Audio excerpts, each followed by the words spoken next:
Good morning friends. आज की इस वीडियो में आपका ये भाई, आपका ये दोस्त आपको क्लास 10 के एक्सरसाइज 3.6 का जो क्वेश्चन नंबर 1 है, इसी का तीसरा नंबर क्वेश्चन सॉल्व करवाने वाला है। और इसके पीछे के जो दो क्वेश्चन है ना, इसे हम लोगों ने बहुत ही सॉलिड तरीके से तथा बहुत ही सरल भाषा में समझ रखा है। यहाँ पे इस क्वेश्चन में हमें दो समीकरण दिए गए हैं। पहले हमें इन दोनों समीकरण को रैखिक समीकरण के रूप में बदलना है और फिर इन्हें हल करना है। आइए समझते हैं कि रैखिक समीकरण क्या होता है। तो इससे पहले मैं आपको एक चीज़ बता दूं कि जो इसी का क्वेश्चन नंबर 1 है ना, इसमें मैंने पूरा डिटेल्स में समझाया है कि रैखिक समीकरण क्या होता है। यहाँ पे मैं आपको हल्का सा समझा देता हूँ कि यहाँ की रैखिक समीकरण होता क्या है। तो कोई भी अगर आप समीकरण लिख रहे हैं, उस समीकरण में अगर चर का घात 1 है तो उसे हम रैखिक समीकरण बोलेंगे। जैसे देखिए, हमने लिखा 3x + 2y = 5। ये एक रैखिक समीकरण है। क्यों रैखिक समीकरण है? इसमें चर x और y है, x का भी घात 1, y का भी घात 1। तो इसका मतलब ये है कि ये एक रैखिक समीकरण है। रैखिक समीकरण आपको समझ में आ गया। अब आइए इस क्वेश्चन को हम हल करते हैं। तो देखिए, पहले हम इन दोनों को रैखिक समीकरण के रूप में बदलेंगे। तो पहले हम इसे लिख लेते हैं यहाँ पे। तो यहाँ लिखेंगे 4/x + 3y और बराबर में है 14। अब देखिए, यहाँ जो y वाला पद है ये ठीक है, इसमें कोई दिक्कत नहीं है। x वाला जो पद है ना, यहाँ गड़बड़ है। तो पहले इसे हम सीधा करेंगे। हम क्या करेंगे, हम 4/x को लिख सकते हैं 4 × 1/x, कोई दिक्कत नहीं है, प्लस 3y ज्यों का त्यों और 14 भी ज्यों का त्यों। अब देखिए, ये जो 1/x है ना, इस 1/x को हम कुछ मान लेंगे। जैसे मैं यहाँ मान लेता हूँ कि माना, मैं यहाँ लिख लेता हूँ माना 1/x = u। मैंने 1/x को u मान लिया। अब इससे फ़ायदा क्या होगा? देखिए, 4 ज्यों का त्यों हो जाएगा।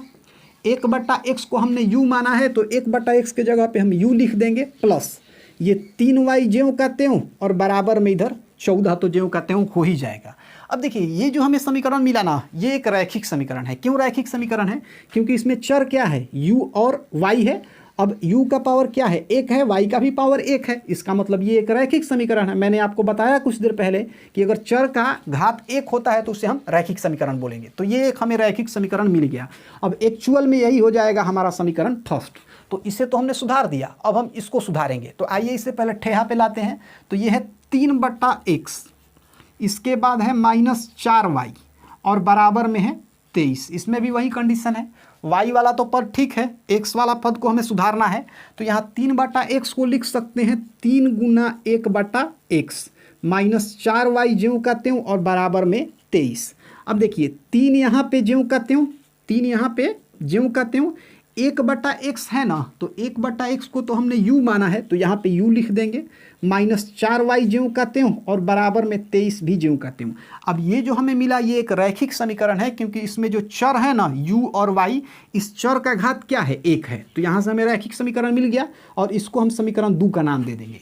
तो ये हो गया हमारा समीकरण 1 और समीकरण 2। अब आसानी से हम इन दोनों समीकरण को हल कर लेंगे और हमारा काम हो जाएगा।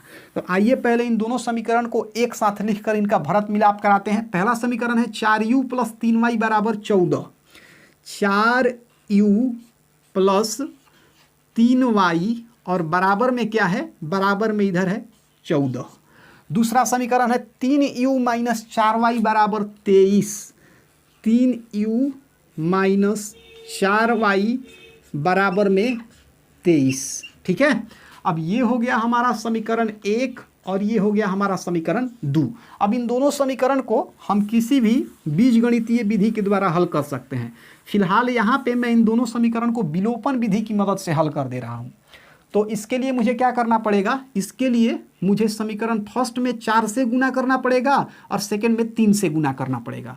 तो मैं यहाँ लिखूँगा कि समीकरण फर्स्ट गुना 4 और यहाँ सेकेंड गुना 3 करने पर, सेकेंड गुना 3 करने पर, तो समीकरण फर्स्ट में हम 4 से गुना करेंगे। समीकरण फर्स्ट ये है, 4u में अगर 4 से गुना करेंगे ना तो हमें 16u मिल जाएगा, प्लस 3y में अगर 4 से गुना करेंगे तो हमें 12y मिल जाएगा, बराबर 14 में 4 से गुना करेंगे तो हमें 56 मिल जाएगा।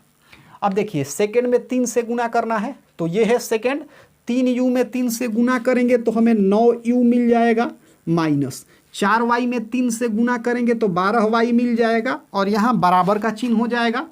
23 में 3 से गुना करेंगे तो 3 का 9 और 2 6, मतलब हमें 69 मिलेगा। अब देखिए यहाँ से हम क्या करेंगे, यहाँ से हम ये देख रहे हैं कि दोनों समीकरण में y वाला पद हमें बराबर मिल गया, तो अब किसी तरीके से y वाले पद को गायब कर देंगे। तो y वाले पद को गायब करने के लिए हम क्या करेंगे, समीकरण फर्स्ट में सेकंड को अगर हम जोड़ देंगे ना तो y वाला पद गायब हो जाएगा। अब मुझे कैसे पता चला कि समीकरण फर्स्ट में सेकंड को जोड़ने पर y वाला पद गायब होगा? तो देखिए समीकरण फर्स्ट में है 12y और सेकंड में है -12y। अगर हम इन दोनों को जोड़ दें, इन दोनों को क्या करें, जोड़ दें, तो 12y ज्यों का त्यों प्लस माइनस माइनस और ये हो गया 12y। देखिए कट गया ना। तो इसका मतलब ये है कि अगर समीकरण फर्स्ट में हम सेकंड को मतलब समीकरण फर्स्ट में अगर हम समीकरण सेकंड को जोड़ दें तो यहाँ y वाला पद गायब हो जाएगा, और यही काम तो हमें करना है। तो हम यहाँ इसी चीज़ को लिख देंगे, हम लिखेंगे कि समीकरण फर्स्ट में सेकंड को जोड़ने पे। तो अब इस चीज़ को एक्स्ट्रा हम नहीं लिखेंगे, हम यहीं पे प्लस का चिन्ह दे देंगे, यहीं पे हम लोग प्लस का चिन्ह दे देंगे। अब ये हो गया समीकरण फर्स्ट में 4 से गुना कर, सेकंड में 3 से गुना कर, दोनों को जोड़ने पर। ठीक है, तो अब आइए इन दोनों को हम जोड़ देते हैं। तो यहाँ से 16u और 9u को अगर जोड़े तो 16 4 20 5 25, मतलब यहाँ मिल जाएगा 25u। अब देखिए ये दोनों जो है ना ये ख़त्म हो जाएगा, बराबर इसको जोड़िए, 6 में 9 जोड़ेंगे तो 15 की 5 हासिल 1, 5 6 11 1 12, हमें मिला 125। तो 25u बराबर 125। यहाँ से अगर हम u को बाहर कर दें तो 25 जो है ना 125 के नीचे चला जाएगा, तो u बराबर हो जाएगा 125/25। अब इसको हम क्या करेंगे, कटाएंगे। तो 25 का पहाड़ा कितना बार पढ़ें कि 125 आ जाए, तो 25 5 25 से, तो u बराबर हमें मिल गया 5। अब यहाँ से हम चाहे तो u का मान समीकरण फर्स्ट में भी रख सकते हैं, सेकेंड में भी रख सकते हैं, दोनों ही जगह से हम y का मान आसानी से निकाल सकते हैं। तो चलिए हम लोग यहाँ से u के मान को समीकरण 1 में रख देते हैं। ठीक है, तो यहाँ हम लोग लिखेंगे कि u का मान समीकरण 1 में रखने पर, u का मान समीकरण 1 में रखने पर क्या है समीकरण 1? तो जो हमारा समीकरण 1 है ये है 4u + 3y बराबर 14, 4u + 3y और बराबर में है 14। ठीक है, यहाँ से 4 ज्यों का त्यों, अब u के जगह पे हम 5 लिखेंगे, तो यहाँ लिखेंगे 4 × 5 प्लस ये 3y ज्यों का त्यों और बराबर में है 14। इसे हल कर देंगे, 4 5 20 हो जाएगा, प्लस 3y ज्यों का त्यों और बराबर में इधर हो जाएगा 14। अब 3y को यहाँ से हम बाहर कर लेंगे, तो यहाँ लिख सकते हैं 3y बराबर 14 ज्यों का त्यों प्लस 20 कूद के इधर से उधर जाएगा, तो ये हो जाएगा -20। तो यहाँ से हमें मिला 3y बराबर 14 - 20 को अगर हम हल करेंगे तो हमें मिल जाएगा -6।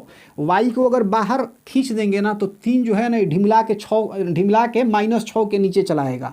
तो यहाँ से लिख सकते हैं y बराबर -6 ज्यों का त्यों और इसके नीचे 3 चला जाएगा, 3 दूनी 6, मतलब y बराबर हमें मिल गया -2, y बराबर हमें मिल गया -2। अब समीकरण में हमें समीकरण में x और y का मान निकालना था, लेकिन यहाँ हमें u और y का मान मिला। ठीक है, तो y का तो हमें मान मिल गया, अब u के जगह पे हमें किसी तरीके से x का मान चाहिए, तो मिल जाएगा ये भी आसानी से। देखिए शुरू में हमने माना था 1/x बराबर u, तो यहाँ लिखेंगे इस चीज़ को, हम लिखेंगे 1/x बराबर u। अब 1/x तो ज्यों का त्यों हो जाएगा, 1/x ज्यों का त्यों हो जाएगा। ये जो u है ना, इस u के जगह पे 5 लिख देंगे, u के जगह पे क्या लिखेंगे, 5 लिखेंगे। अब इसे हम यहाँ से सॉल्व कर देंगे, तो 5 के नीचे 1 डाल देंगे, अब तिरछा तिरछी गुना करेंगे, 1 में 1 से अगर गुना करेंगे तो हमें 1 मिल जाएगा, अब 5 में 1 से गुना करेंगे तो हमें 5x मिल जाएगा। तो यहाँ से हमें मिला 1 बराबर 5x। अब 1 बराबर 5x अगर मिला, मैं यहाँ दिखा दे रहा हूँ, अब उधर जगह है नहीं, 1 बराबर हमें 5x मिल रहा है, 1 बराबर 5x मिल रहा है, तो इसे लिख सकते हैं 5x बराबर 1, कोई दिक्कत नहीं है। तो 5x बराबर 1 हमने लिख दिया। अब यहाँ से अगर हम x को बाहर करें तो 5 1 के नीचे चला जाएगा, तो x बराबर हो जाएगा 1/5। तो यहाँ से हमें x का वैल्यू मिला 1/5 और y का हमें वैल्यू मिला -2। तो इस तरीके से जो हमारा क्वेश्चन नंबर 3 था इसे हमने सॉल्व कर लिया। अब इसके आगे की वीडियो में हम लोग इसी का क्वेश्चन नंबर 4 सॉल्व करेंगे।